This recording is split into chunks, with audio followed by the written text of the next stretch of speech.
Hello and welcome to Uncaged, Mirror Fighting's new podcast focusing on the world of mixed martial arts. As the name suggests, this show will take a deep dive into the lives of fighters, looking at the characters behind the men and women we watch every week on TV. And my first guest is Paul Craig, a Scotsman in the UFC's light heavyweight division. He talks about his many jobs he had before becoming a fighter. He was a binman, a postman, he worked in a supermarket. He was a teacher and a football coach, but now he is riding high with big ambitions in the sport. If you're watching the show, please do give the video a thumbs up and subscribe to our channel. If you're listening, please do rate and review. Without further ado, here is UFC light heavyweight Paul Craig. Paul, thank you very much for your time and for joining me. I'd like to start with a question that's got nothing to do with MMA. As a man from Airdrie, what does it mean to you to be a Scotsman? I love Scotland. I'm very patriotic. I love the opportunity to hear my hometown when Bruce Buffer calls Airdrie or even Coatbridge, Scotland. I love it. That's why I represent my family colours with my family's crest and my family's tartan. I do the blue and white face paint because it's iconic around the world as Braveheart. But I love the opportunity to represent Scotland, and I love this. UFC used to put badges on all the kit we used to have, like the old Reebok kit used to have a Scottish octagon on it and a hat with a Scottish octagon, and I used to love it. Like just to see the cross, it makes me proud. So to be Scottish makes me proud. Everybody around the world loves the Scottish. I don't hear MD anywhere we go saying the Scottish, they're horrible people, but everybody just loves the Scottish and everybody wants to have some sort of relation to Scotland. Like, do you know John McDonald from Scotland? And I actually do know John McDonald from Scotland. So yeah, representing Scotland's it's one of the things that I never thought I'd get to do, but I do. So as a young boy growing up, how would you describe yourself? Oh, I was a handful. I was not very engaging with school, and I don't think it was through the fact that I was dumb or I didn't have the right channel. Nobody could channel the energy I had. Loads of energy. I loved running about, loved playing football, loved playing sport. And the school that I went to as a primary school, even high school, they used to punish me by taking away the one thing I was good at, which was sport. So the way they would get through to me is if I was misbehaving, then I wasn't allowed to do sport. And that became, using that, I hated it in school. So what I used to do is I used to not engage in sport either. So to take away the power that they had over me, I would stop doing sport anyway. And it was a negative way for the school to deal with me. But then when I found my way of learning, which didn't find out until I was in my 20s, how to actually learn and how I actually teach, or how to actually be taught myself. And then from that, I love learning now. I love always learning, be it MMA, be it some sort of academic, where I'm learning a different sport, where I'm learning different teaching techniques or whatever it is. But I love learning now. But back then, trying to get me to do anything was a nightmare. So a handful. Could never ever fight as a kid. Was never ever one of these guys that, like Paul Craig, see when he was a youngster, he could fight. You're never ever going to hear that story. You're going to hear Paul Craig when he was a youngster. He could run like the wind. Many a fight was me just running away. It was the best way to deal with it. But ultimately, it led me down this path of being scared of fighting. And even as an adult, when you learn that it's not the end of the world when you get punched in the face, because I think that's, for a lot of people, getting punched it's a scary thought. What's going to happen to my face? Is it going to break with that one punch? And it turns out your face is very durable. And once you've experienced getting a few punches, then you're able to take it. But as you were saying, going back to that question, if you had to go back and speak to any of my high school, primary school teachers, they would tell you he was a little beep, beep, beep, beep, beep. But I guess I understand that teachers, and I know you have been a teacher, and we'll come to that, but if you've got 30 pupils in front of you, you kind of have to treat them all the same. Well, it's easiest to treat them all the same because it's so much effort to treat them individually, but everyone is an individual. So I wonder if it would be better for pupils especially ones that maybe don't necessarily learn in the way that we want them to, if there was just something different, and there was, rather than stick to the curriculum all the time and then punish them, as you say, by taking things away, pupils need to focus on what they can do well and help them in that direction rather than trying to force them in another direction. Yeah, I definitely see that now, especially being in education, higher education myself, and looking at it from both point of views, and having kids myself. There's a lot more for kids now than there was when we were growing up. It was basically sit down, shut up, and listen to what I have to say because I'm the teacher, and I'm going to stand in front of the board and I'm going to write in chalk and you're going to write it down. That learning doesn't work for me. I'm very, very touchy-feely. I need to be doing something. I need to be engaged. I need to be inspired. And I found that in high school. There was maybe about a handful of teachers who could actually inspire me. One of them was a geography teacher, Mr. Murray. I'll never forget him. The way he engaged me, the way he spoke, he was like a stand-up comedian. Wasn't saying anything funny, wasn't any punchline jokes, just the way he came across was very engaging. And that, for geography, it was one of the hires I got. And I loved it. And the same as well, I had an English teacher who inspired me, Mr. Hotchkiss, his name was. And same again, I've met them as an adult and I've been back in school. Mr. Hotchkiss showed me a way of reading a book and enjoying it rather than reading the book for the purpose of getting an outcome. I need to read this book because it's part of the curriculum and I need to get to the end goal. Whereas he showed me how to read the book and enjoy it and look at all the different techniques that the writer's using. And there's loads of teachers out there, even when I was at school, but there needs to be more of these people who are doing the job for the sake of inspiring the next generation. And it even goes for coaching and MMA. You need to inspire the next generation of athletes. You can't just use what works for Paul Craig or what works for Chris Bungard. You need to find what works for that individual. And we've got a lot of guys in the gym who need different techniques to engage them. So my coach, Brian, he'll tell you, even now when I'm learning something new, he'll tell me, like, I've only got like a 20-minute window. If you can't teach me in that 20 minutes, it's out the window, because see, after that 20 minutes, my head's away with it. I'm having a bit of carry on. I'm not engaging the same way I was 20 minutes ago. So we've got a 20-minute window. And if I don't get anything done in that 20 minutes, the critical learning that we need to do for that game plan or whatever it is, then it's out the window. We just give up. The other guys in there who are totally different from me and they can spend hours and hours just drilling, whereas I enjoy drilling, but I enjoy the competitive side of MMA, be it like sparring or grappling. So after the 20 minutes, you need to reward me with getting to grapple with somebody. Whereas there's guys in there who just love to drill and enjoy and get the buzz out of just drilling. So it's just trying to find that way. And I think, as I said, teachers are doing a lot better jobs than they were back in our day. You mentioned hires, which for anybody south of the border would be the A levels, but that means you did at least 5 years at school, which is not necessarily common for fighters. I don't want to tar them off the same brush, but often, fighters don't find education to be rewarding, or they take a different path. But you must have, if not enjoyed school, at least have thought, this is something I need to do for a little bit to make sure I've got something at the end of it. Yeah, my first and second year, I was off the rails. I was just found school as a way to get to engage with my friends. It was an area, it was a safe, warm space and fully friends. So I didn't see it as a negative, even in first and second year, or like starting my higher, going on from the primary school into the secondary school. It wasn't a negative. I didn't associate it with any negative thoughts. Like, I can't bother going to school. I used to be like, I get to go to school, get to hang with my friends, I get to get fed, and it's nice and warm. That is a bonus for me, rather than being out in the streets, freezing cold, wet, miserable. Hated that.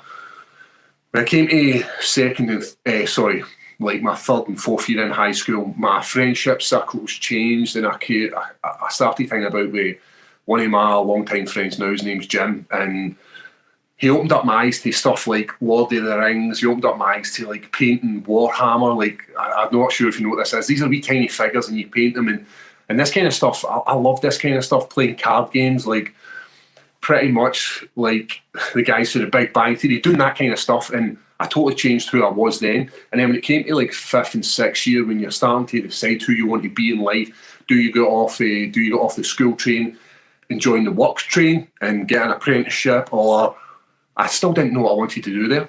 And I finished high school and started a host of jobs.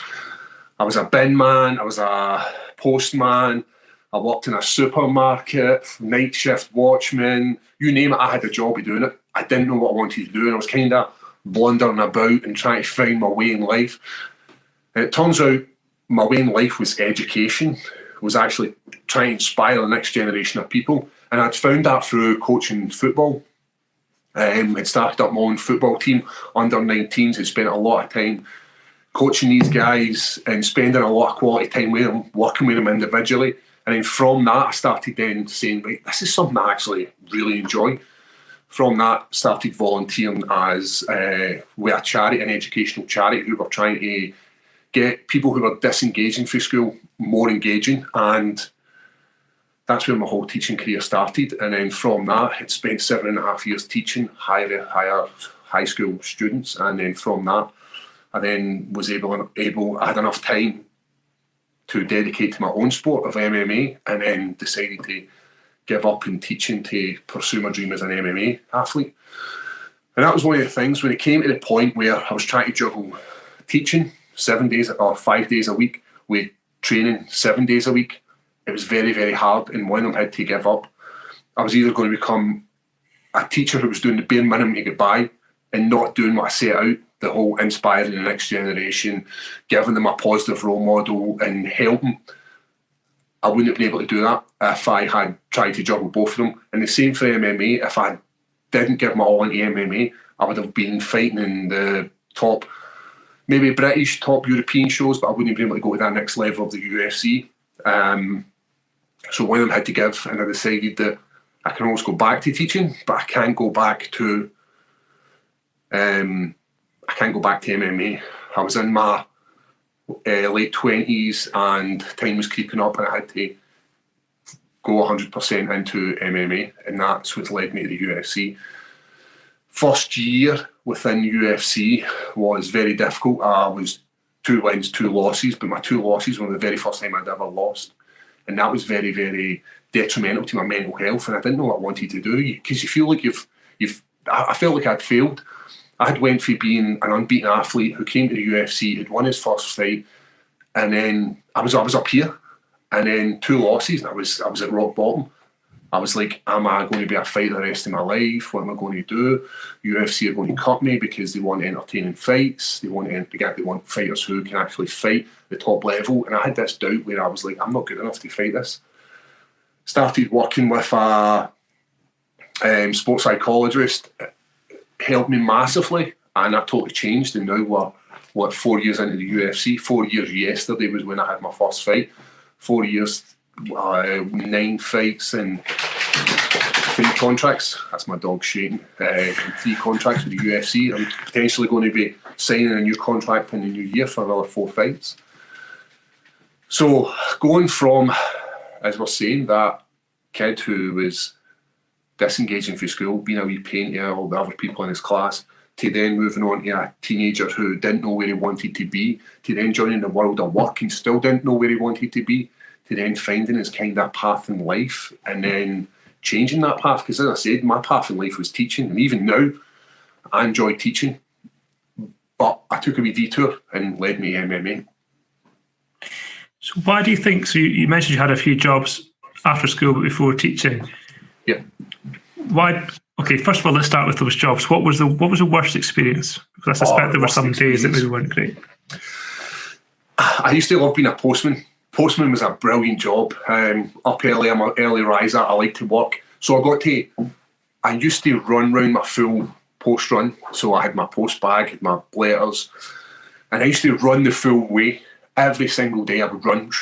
So I was fit. I was very active. Used to jump fences, just scale fences. Like, people used to must have been looking out their window at me and being like, this guy's mental.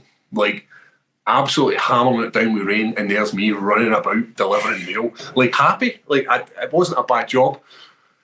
Used to love the summer as well when it was nice and warm. The rain doesn't bother me. Cold doesn't bother me when it's snowing. And I enjoy being outside, but because you get to go back inside and feel the benefits. Yeah, I love that.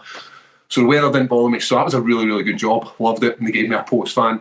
I got to drive about, which was cool. Funny story. Well, when I say it's a funny story, I used to do like rural post. So I'd drive about and deliver to like wee farmers who were like in the middle of nowhere. Now, I may or may not have been following the speed limit. And I was potentially going a bit fast down this person's driveway to deliver their post. And their dog may or may not have jumped out in front of me. So I was young. I was probably about 19 at this point, and I had a dilemma. Do I shut the door with their mail and their dead dog? Or do I drive away? I drove away. Yeah, I knew you were going to say that. It gets even funnier because the woman actually seen me do it, so I didn't get a warning. No. And I had to go and explain myself why I'd killed this dog. I ended up getting a warning, which wasn't too good. I had to go and apologise to this woman who bought a set of flowers and was trying to be nice. But I was young, I was naive, I didn't understand what I was doing, so that's what I'm putting that down to. But I loved Postman. Bin Man was... It smelled, it was dirty, I always sweated. Wasn't a great job, and the people you worked with were quite negative in life. They'd done this all their life and they hated life and they were disappointed. And I looked at them and I was like, I don't want to end up like that. I don't want to wake up every Monday morning hating my life, because these guys did. These guys were so negative with life and everything they ever done. And then that's why I had left that, because I didn't want to do that the rest of my life. Supermarket, I loved. I was young again. When I'd left school, it was one of the first jobs I'd got.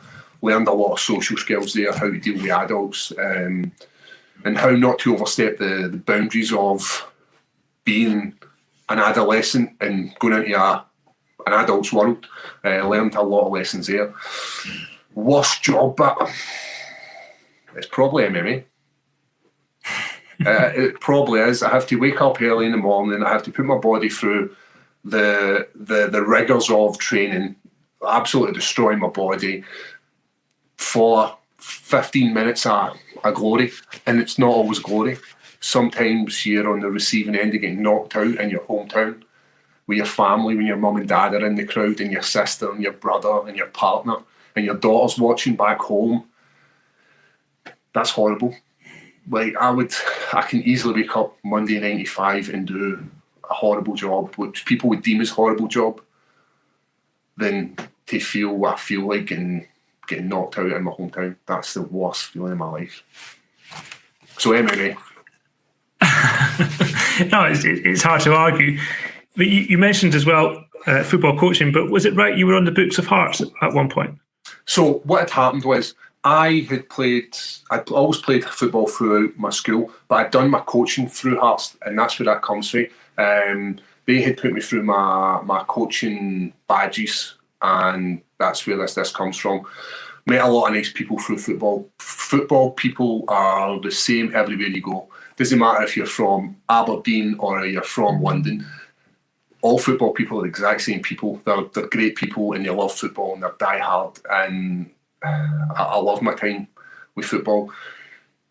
I feel like Scottish football for the last few years has missed, the old firm games. I feel it's missed that, and I feel like this year it's starting to change. I feel like it's becoming more competitive. And as somebody who grew up in the west of Scotland, football is a massive part of every teenager's life at that point, and I feel like it's a much better circumstance right now football wise, and the same with than it was going back maybe 5, 6, 7 years ago when Rangers were not there. So I enjoy football. I'm not a Rangers fan, I'm not a Celtic fan. I just enjoy football. I don't have time for it. I was going to say, I could ask you if you're Rangers or Celtic, but you really should just be Airdrie, right? No, I'm Airdrie. I used to go and watch Airdrie, but people are like, no, you need to support either an Old Firm game. Either an Old Firm team. I just enjoy football, or I did at that point. It's not that I don't enjoy it now. I just can't dedicate every single weekend to 2-3 hours of football, potentially even more. I can't do it. Watching what Scottish team's doing, and then watching the scores coming in, and then all the stuff that goes along with watching Scottish football or watching English football. I can't do it because I don't have the time. I do enjoy watching European Cups, because I don't have to watch a full season. I can just dip in for 6 weeks, watch football, and then leave and enjoy it. And it takes me back to that time where I used to watch football. Same again, European Cups, World Cups, all this kind of stuff. I enjoy that, but I wish I had more time to dedicate to actual league football. And then, as we're saying, we're both Scottish, and Scotland have qualified for the first major tournament, which has been for France '98. I remember in their groups they had Brazil, who absolutely hosed them. So this is quite a big momentous occasion for being Scottish. We're going to have Paul Craig UFC champion, and we're going to have Scotland European champions. Maybe. Absolutely. Why not? And we'll have you with the belt. Well, obviously we'll win the Euros at Wembley, so we'll have you on the pitch then. And you know, I'd love to go and hopefully we get back to fans at sporting events. I'd love to see that within the next few months, and then have the opportunity to go and watch Scotland in the Euros. I think that'd be amazing. I really would enjoy it. And as I said, I'm very, very patriotic. Anytime I see, be it a team like Scotland or an individual player going to the next level and doing well, I love seeing Scottish guys in the English Premiership. I love seeing them in Europe. I love seeing them just winning at life. It makes me proud to be Scottish. I think we do have a good track record of support our own, and obviously, I mean, I know you've mentioned that the fight in Glasgow didn't obviously go to plan, but the support was there, and I'm sure when it happens again and we have fans, it will be there again. Yep. You mentioned that you did some football coaching, and that got eventually into teaching. What was there a one trigger that you thought, that's what I want to do, or was it just a gradual process? It was a gradual process, because I remember going from teaching a football lesson, you know, where I'm having drills and I'm coming up with something new, because the last thing you want to do is constantly be drilling the same thing day in, day out. Because not only that, it's boring for myself, but it's I need to engage guys who are like, it was under 19s football, so they were men, they were basically men, and I was trying to improve them individually as well. Like, right, you're not the most physical person. What if you do this? What if you had to start adding this to your program? What if we had to get you to run more? So that's the kind of stuff I was doing. I was trying to get them not only to improve as a footballer drilling, but become more physical, or have a better aerobic capacity or anaerobic capacity, whatever that player was needing. So teaching that to teaching an actual lesson where you've got 50 minutes, and in that 50 minutes you have to do a set criteria, be it I need to get in by the end of the day to understand X, Y, and Z. It's totally different, and the way it has to be written up, that's where I found it really difficult. But I can't remember there being a point where I was like, right, this is the route I want to go down. But I just remember thinking, I don't want to wake up on Monday morning unhappy. I don't want to be the guys that I spoke about earlier. I don't want to hate my life and then resent my family. Like, because I had a family at that point. I was 19 when I had my first daughter, so I was a very young father. I didn't want to grow up resenting them because I had to work. I just had to find something that made me get up in the morning and be happy, and it was teaching. And I genuinely mean that. There wasn't a day I woke up thinking, I need to go into this class and I'm depressed. There was never ever a day that.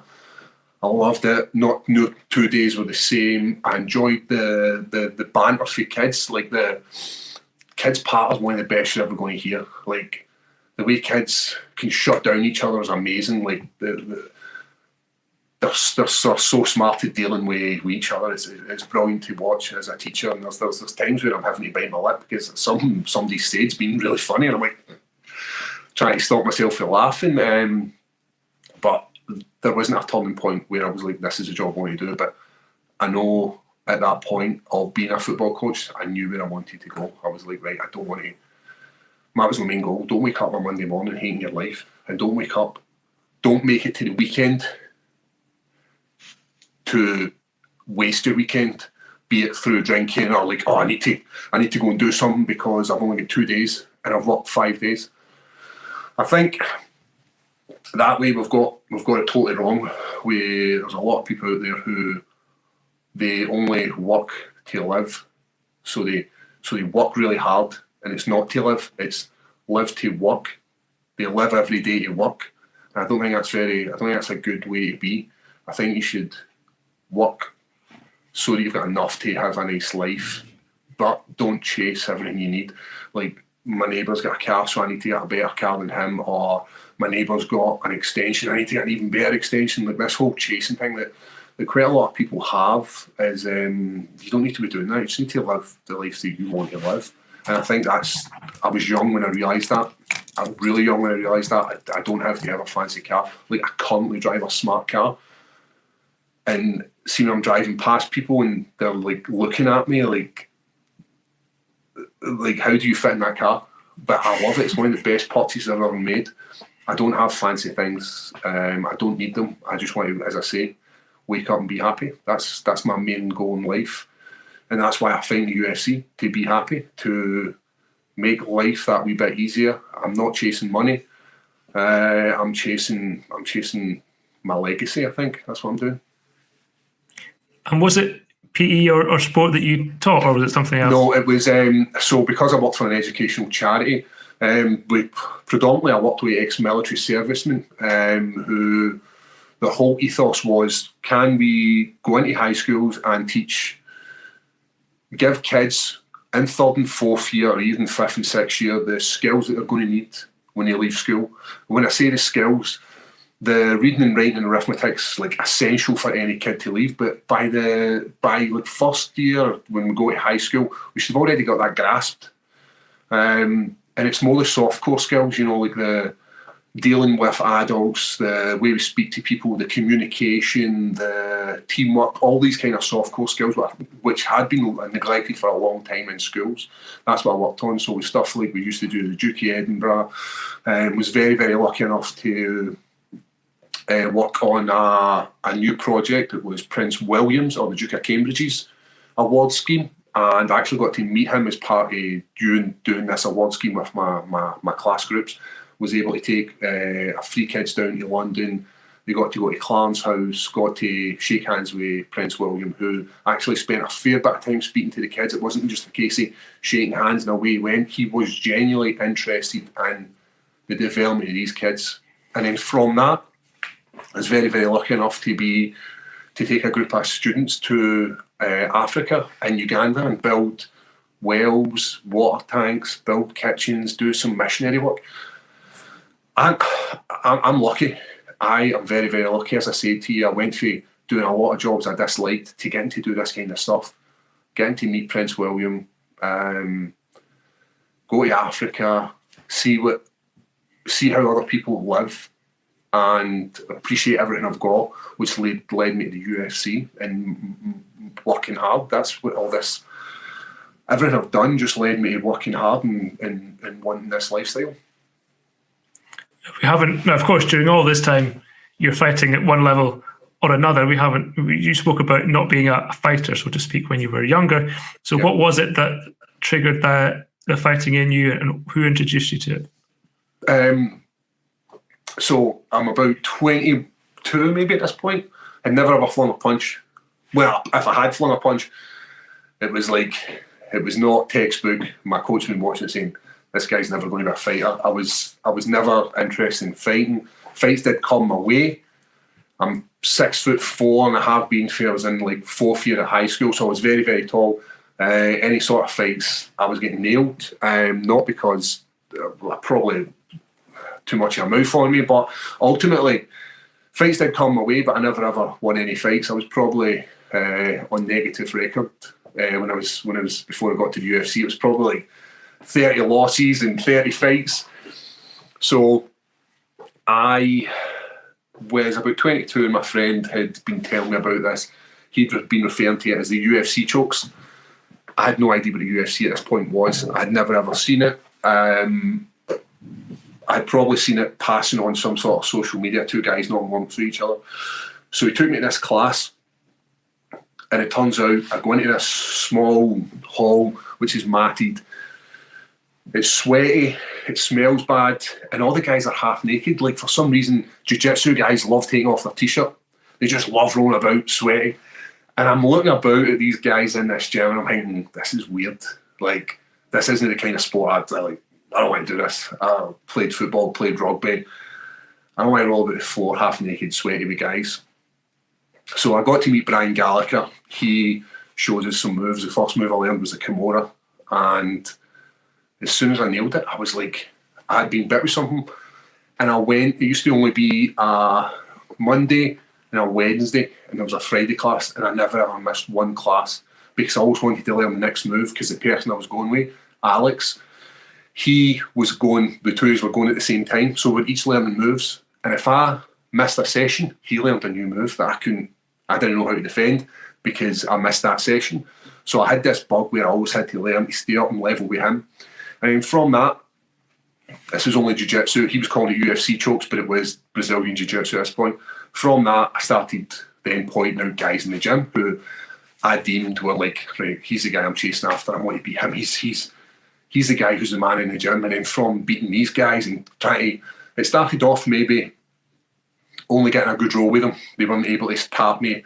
We were having flow rolls, and then going for that to try to tap them. And that's what inspired me to constantly do jiu-jitsu. Started working boxing with a professional boxer called Lawrence Murphy, who was the WBU welterweight champion, and he showed me some stuff. And then from that, he inspired me again. Showed me something that I didn't know. I'd always watched Rocky as a kid. I'd always wanted to, have a boxing match, all that kind of stuff. So he'd been working me with that. And then there was the merging of the two of them when my coach said, "Do you fancy having a fight?" It was like a 6-week camp, I think I had. Cut a bit of weight, didn't know what I was doing. Classic tap-out shorts, gum shield that was a boil and a bite.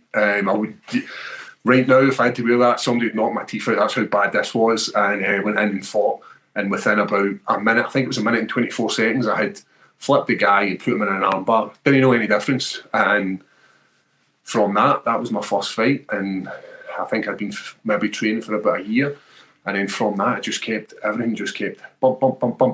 Was getting better at jiu-jitsu, going to competitions, constantly training, learning new skills, be it kickboxing or wrestling, adding more coaches into my life. And the next thing I'm fighting for like top Scottish titles, and then going for that to fighting for British titles, and then going for that to fighting for European titles, and then leading me to places like Bama that were opening up doors for the UFC. I was unbeaten. I had never ever been out the first round. So everything I was doing was right. I got to the UFC, had done the exact same thing. Second round submission. And then went to Vegas for my second fight in my UFC contract and just didn't have the mustard. Just didn't have the experience. Was very, very new. Had still a lot of development to doing within the sport. And then for the last couple of years, that's what I've been doing, is developing within this sport. Every time you see me, you'll see a totally different fighter. And I think that's why I'm dangerous, because you can't be like, oh, Paul Craig's a grappler. Like, we've shown in my last few fights, I'm a grappler. My back catalogue is all grappling. But now there's more and more striking getting added. There's more and more wrestling. I'm being more and more physical. My physique's changed. My attitude's changed. And that's why I still love this sport, because I'm still developing and I'm still hungry. The day I stop developing, the day I go into the gym and I don't want to learn, or I'm in and I'm not picking up the techniques, or I'm not wanting to pick up the techniques the same way as I am just now, then I think that's the time for me to hang up my gloves. Because if the development's not happening, then I'm staying the same as everybody else, then I've not got the love for the sport. And right now, I'm massively in love with the sport. And I have been for the last, let's say, 7 years of my life. MMA's been my life. Still in love with the sport, still in love with the competitive side of it, even though it's one of the worst jobs I've had. But we don't have to love it. We don't have to love the job to love what we're doing. When you first sort of learned how to submit someone and force them to tap out, was it just that essentially it meant you were better than them, at least at that point in time, or was there something deeper about it that you could have that kind of control over someone else? I think it's that mental side. As I said, when I was growing up, I wasn't all through school, I was the smallest. I wasn't big. It wasn't until I had fourth year where I took a growth spurt. I also had a big brother, and I always took many a beating off him. And I even credit him to this day for the development within my jiu-jitsu, because I had to defend for getting beat up off him on the ground. He would just beat me up, as big brothers do. So I was always never the person who was beating people. You know, I was not a victim, if you will, but I wasn't the man. I wasn't the captain of the football team, you know, flinging the pass, scoring the penalty. I wasn't that type of guy. I never have been, and I never will be. But I'm happy with that. I don't mind saying I was a loser. That's not. I don't see that as a negative word, but I was. I enjoyed my group of friends. I enjoyed who I was in high school, and I would never ever change it. Still one of the best times of my life going through high school. So I think when you get to the point where you're able to be imposing on somebody, I think that's what it was for me. Always trying to be better than that next person, because I'd never ever been that guy in school. I'd never ever been that guy in sport. I was the guy who took part in sport. I was the guy who tried his best. At any sport I do, I'll go in and give them 100%, be it, as I said, rugby, gymnastics, anything at all. I will try my best. I will give it 100%. You'll not get 10% off me anything I do. So now I'm in a sport where I can use my attributes, my long limbs, and the knowledge I'm picking up to make somebody tell me they've had enough, or to manhandle somebody. That mental side of that, I believe, is what kept me in this sport, being better than somebody else when I'd never been that my whole life. It's often a hard sport, jiu-jitsu, to sort of explain to fans or other people, and I think there's still probably some, skepticism about it. Even in the UFC, people often just want to see a stand-up, but it's also incredibly underrated, I think, in terms of being able to do it and to be able to. I've never done it, but I can imagine trying to figure out how to use your body and your attributes to get people into a certain position. It must be incredibly satisfying. Yeah, I think, see, you're saying there about the jiu-jitsu side in MMA, mixed martial arts and UFC.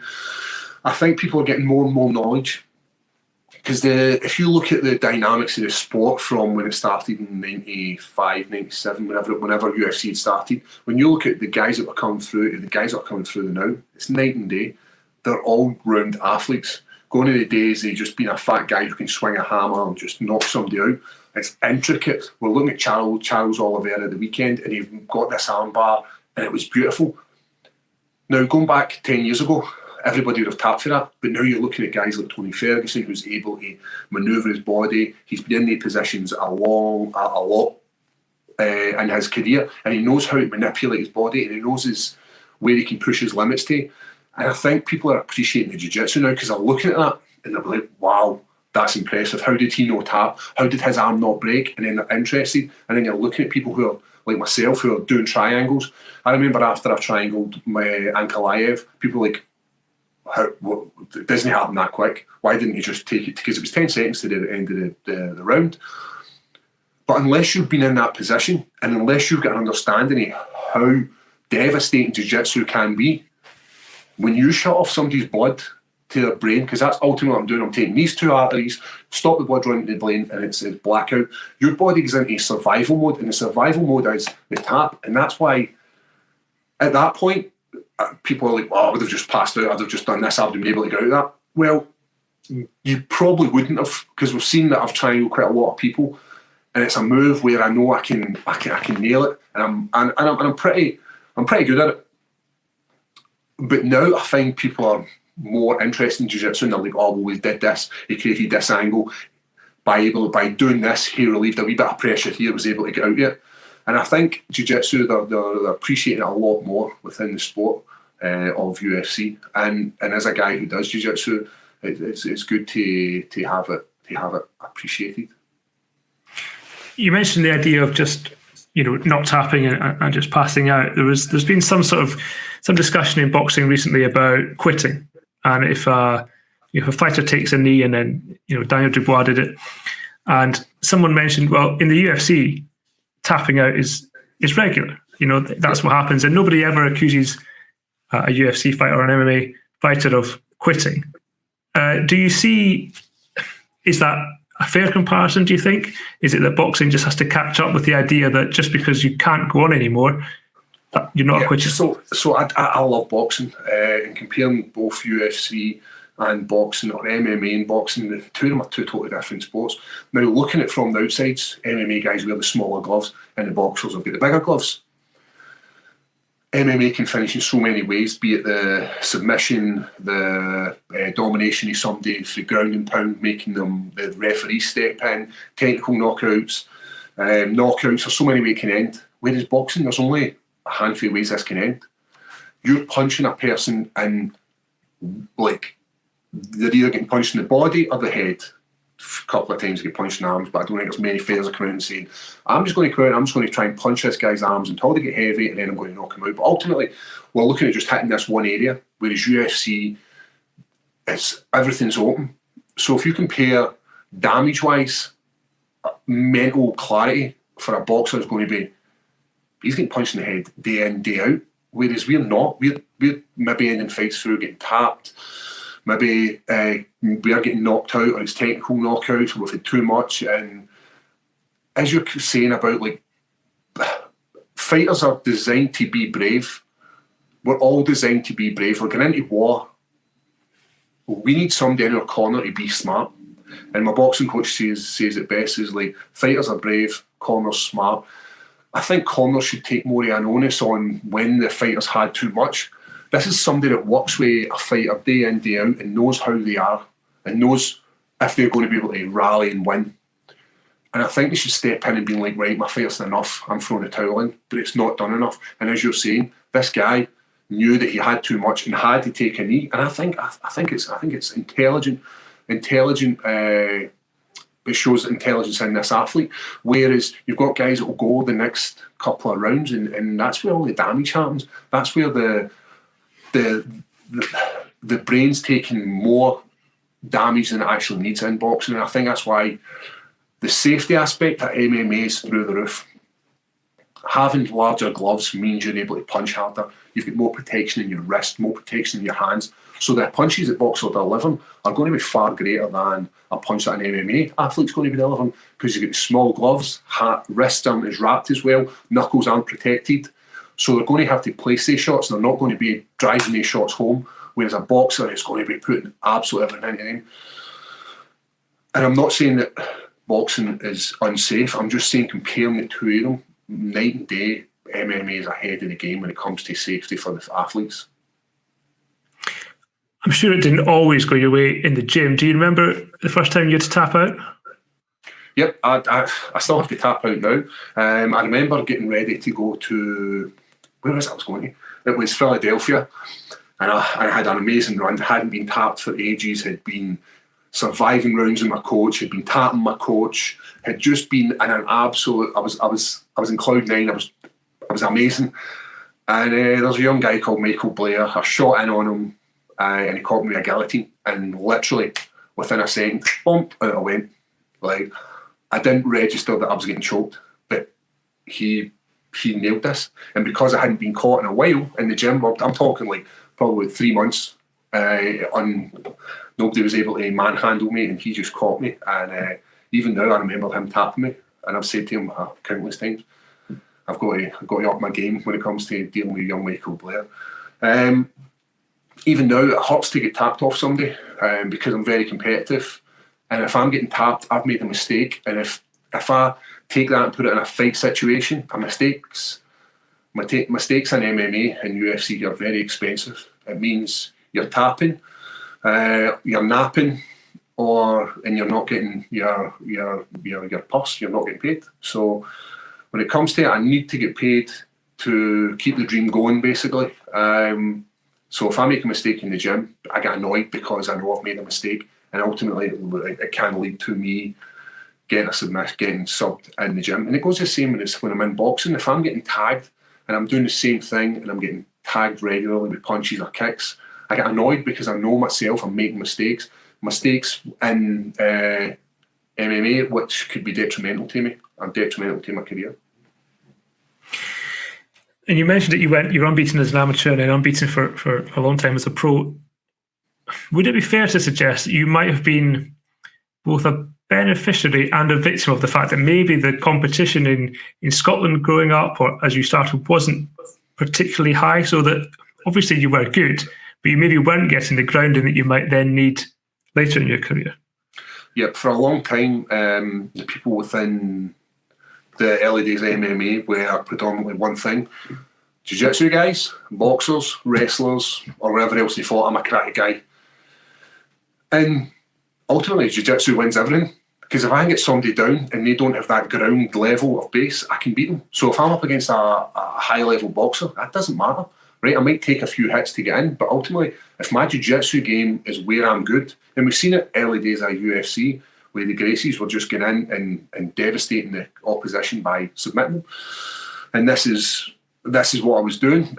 So we had high-level kickboxers we were fighting against. We had high-level strikers, but they just couldn't deal with my jiu-jitsu. And that's what got me so far. So when I come up against somebody whose jiu-jitsu was either in par with mine or better, I couldn't get it. I couldn't get the victories I needed. So we had to then, rather than just being a jiu-jitsu fighter, we then had to level up as an athlete, and that meant leveling up physically, improving strength, improving my striking, and learning new skills to add to my arsenal. That's all we were doing. And I look now and I see that the level of MMA within Scotland and within the UK and Europe has just risen massively within the last 10 years. Like when I started, there was some really good guys, like up and coming.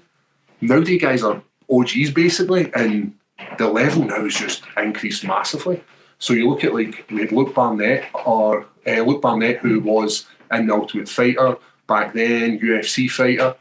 He was fighting at the weekend in ACA, and the level of opponents he's going up against are night and day for what he was previously fighting, and resulted in him getting a loss. And this is always going to happen if you're not developing. So I grew up watching Luke, and now he's now getting to the end of his career, and now guys are using him to get to the next level of their career. I know nowadays you fight in the biggest of venues, but I like to imagine that when you were an amateur early in your pro career, you must have fought in some not so salubrious surroundings. One of the, as you're saying that, I remember fighting in a showdown, it must have been Coventry. And it was the last fight, and I was meant to fight an up-and-coming fighter. His name was James Hurrell, and this was like, James Hurrell was like, I want to say he was like 6'5", he was massive. And he ended up pulling out the day of the event, and I had to get somebody brought into him to fight the last minute. I ended up fighting a heavyweight. This guy was like this. And the first time I'd seen him was when I stood across the ring for him, and I looked at my coach and think, there's no way this guy's 205. It must have been about 235, 240. Massive. And I remember walking out, and the cleaner was cleaning. He was brushing the floor as I was walking out for my fight. Everybody pretty much left, but I still had to have my fight. And this guy's cleaning up in this hall. So I fought in some crazy places. We fought in a place where the guy who ran the event, this was in Newcastle, he came in and he says, guys, you're going to have to wait. And we were like, why? And he's like, because there's a group of guys waiting outside for you. I was like, what? And they're like, the guy you beat, he's a bit of a tough guy, and all his pals are waiting on you outside. We'll fall in some crazy places. But as you're saying, it's what makes me. It's what made me. Fighting in all these shows, you can't do it. And now with the pandemic, it's hard for fighters at the moment to get fights because nobody's putting on shows. Shows aren't getting put on because there's not any money to get made in the shows, and people need to make money. So this year for up and coming stars it's been really, really hard. So places like the UFC who are putting on regular shows and giving guys opportunities through Dana White's Contender Series.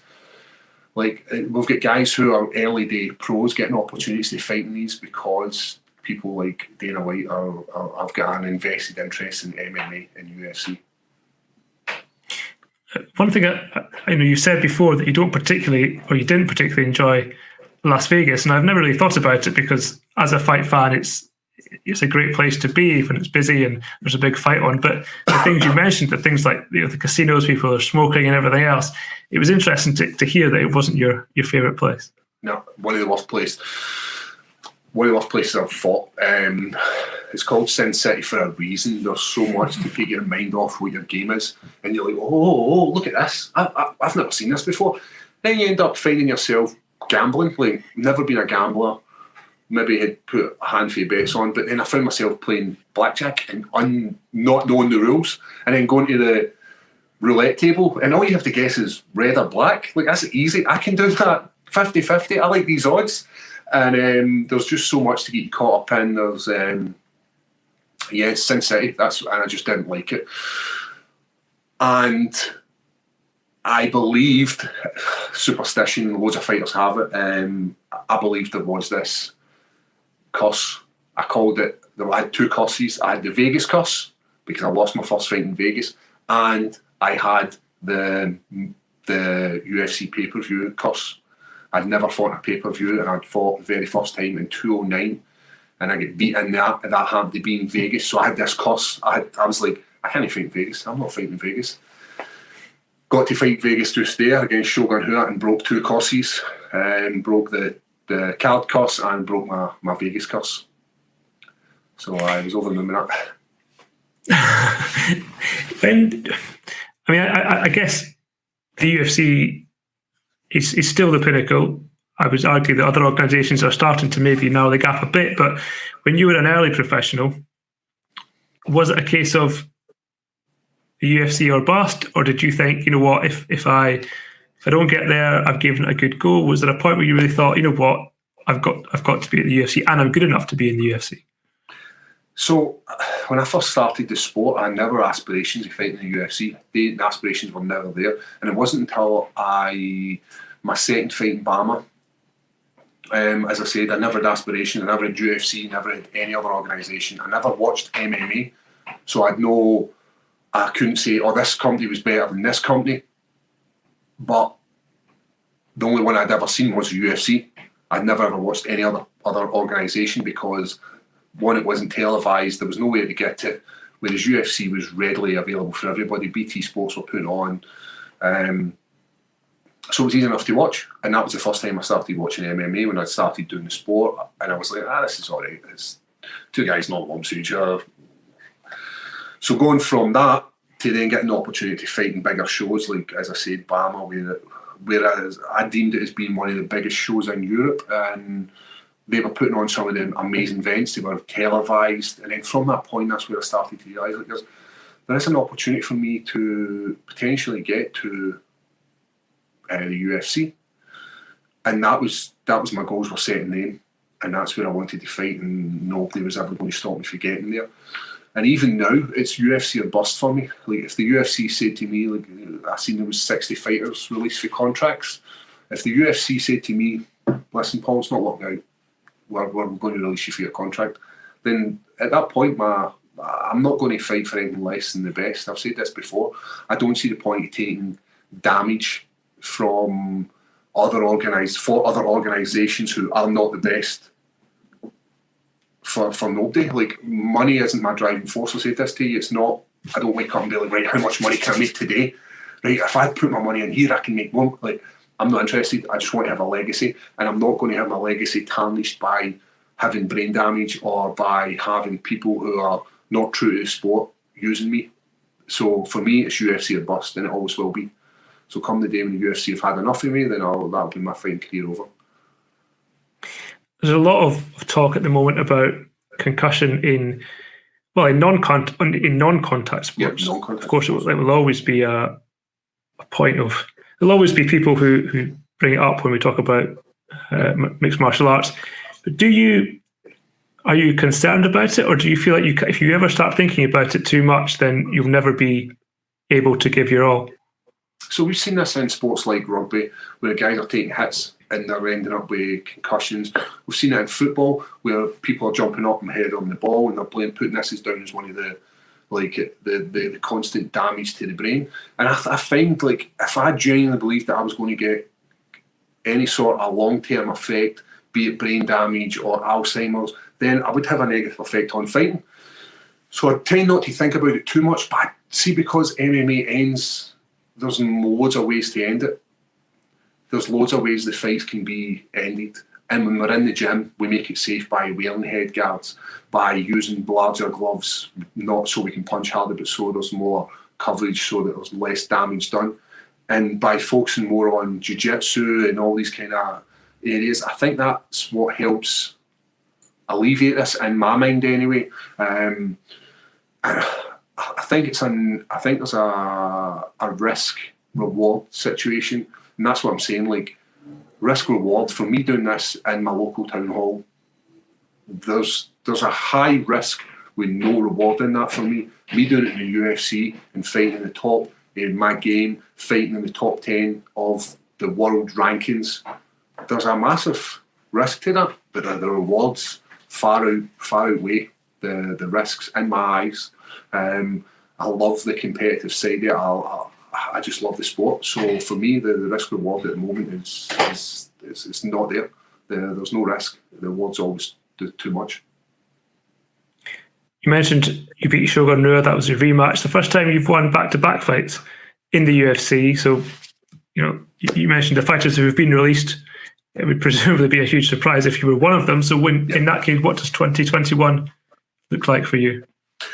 2021, I believe that we will get a nice favourable top 10 fight. I'd love to fight Anthony Smith. He called me out his last fight. I hadn't set my eyes on Anthony Smith. I deemed that it was too far up the rankings for me to get a fight with him. But after his fight against Jamal Hill, was it Jamal Hill? No, it wasn't Jamal Hill. It was... Who was he fighting? Oh, the wrestler. No. Anyway, he was fighting the wrestler.